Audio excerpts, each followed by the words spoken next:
தினமொரு வசனம். ரோமர் 8வது அதிகாரம் 28வது வசனம். அன்றியும் அவருடைய தீர்மானத்தின்படி அழைக்கப்பட்டவர்களாய் தேவனிடத்தில் அன்பு கூறுகிறவர்களுக்கு சகலமும் நன்மைக்கு ஏதுவாக நடக்கிறதென்று அறிந்திருக்கிறோம். நாம் சில சோதனையான சூழ்நிலைகளை சந்திக்கின்றோம். கர்த்தர் ஒரு நன்மையை கருதியே இதை அனுமதித்திருக்கின்றார் என்று நமக்கு சொல்லப்படுகிறது. இந்த சூழ்நிலை வருத்தத்திற்கு உரியதானாலும் உண்மையிலேயே அது தேவனால் அனுமதிக்கப்பட்டது என்ற நிச்சயம் நமக்கு இருந்தால் நம்பிக்கையோடு அதனை ஏற்று கடந்து செல்லலாம். ஆனால் இது தேவன் நம்முடைய நன்மைக்காக அனுமதித்தது என்று நமக்கு எப்படி தெரியும்?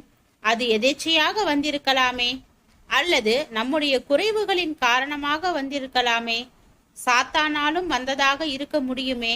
இது எந்த காரணத்தால் வந்தது என்று தெளிவாக அறிய முடியாத நிலையில் எப்படி நம்பிக்கையோடு அதை சந்திப்பது?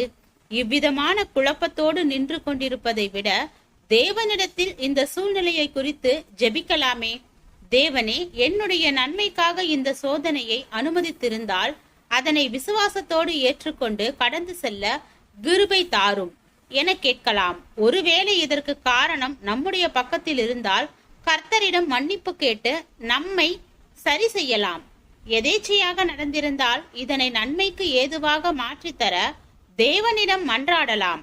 மொத்தத்தில் தேவன் இந்த சூழ்நிலையை நன்மைக்கு ஏதுவாக மாற்றி அமைக்க வல்லவர் என்ற விசுவாசத்தோடு அவரை பற்றி கொள்ளலாம். ஏனென்றால் பிரச்சனைகளுக்கு காரணம் எதுவாக இருந்தாலும் தம்மை நேசிக்கிறவர்களுக்கு அவற்றின் மூலம் ஒரு நன்மையை உருவாக்க தேவன் வல்லவராய் இருக்கின்றார். அவர் கிருபை நிறைந்தவர். சிலர் தங்களுக்கு ஏற்பட்ட சோதனைகளினால் மனம் நொந்து ஏன் ஏன் என்று கேள்விகளையே எழுப்பிக் கொண்டிருப்பார்கள்.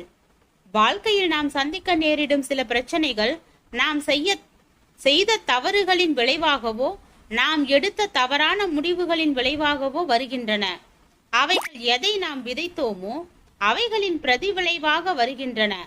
ஆயினும் அவைகளையும் தேவன் நமக்கு நன்மை தரத்தக்கதாக உபயோகித்து இறுதியில் அவைகளால் நாம் சில ஆசீர்வாதங்களை காண செய்கின்றார். தேவனால் தீயவைகளையும் நன்மைகளாக மாற்ற முடியும்.